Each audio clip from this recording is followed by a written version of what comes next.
One of the interesting things about free speech is that it's something you entirely take for granted, like oxygen, until you run out of it. And most people become interested in free speech because someone they know has had their free speech curtailed in some way, or an opinion that they themselves hold becomes unsayable or unspeakable, or more. I think all of us know celebrity cases of this, but of course the real concern is all those cases that we don't hear about or that aren't campaigned for. Not famous journalists or politicians who already have literal soapboxes on this occasion, but the people who don't, and who don't have people standing up for them, who just nick across one of the tripwires of our time and find their lives turned upside down with no one taking much of an interest in them.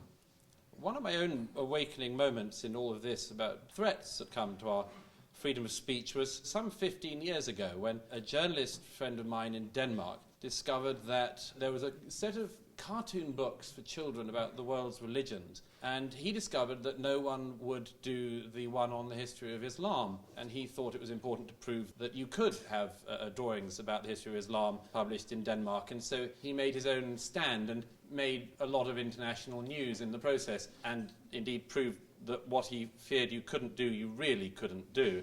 Anyhow, I mention that not because of that incident, but because that journalist, Fleming Rose, who is happily still with us, published a book about 10 years later that I wish was slightly better known. It's called The Tyranny of Silence. I think it's one of the most important books about free speech in our era. There are, as I wrote recently, an awful lot of books coming out about free speech, and I'm not a great fan of that. I think that free speech really isn't something you talk about, it's something you do.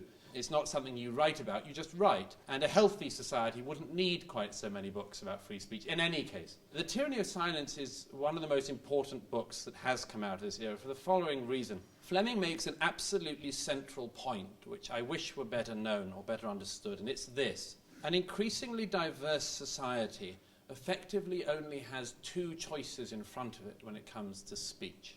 Either you can introduce more and more laws, more and more codes of practice, more and more codes of conduct, to effectively police, officially or otherwise, what people should and should not say. Option two is that we realize that an increasingly diverse society will have an increasingly diverse number of voices in it, and that we will just have to get used to that fact. Now, it's sad that in recent years it seems that our society, in particular Britain, which is subject of enormous bemusement, in my experience, from friends abroad, particularly in Britain, we've fallen into this idea that the first thing is what we should do, that the police should become a virtual police. It is, after all, much more restful for them to go after a tweeter than a stabber, for instance.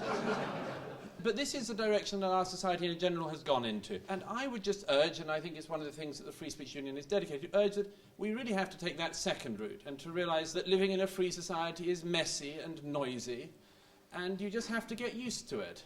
That, at any rate, is the lesson that I would love this country to be better at absorbing. Thank you.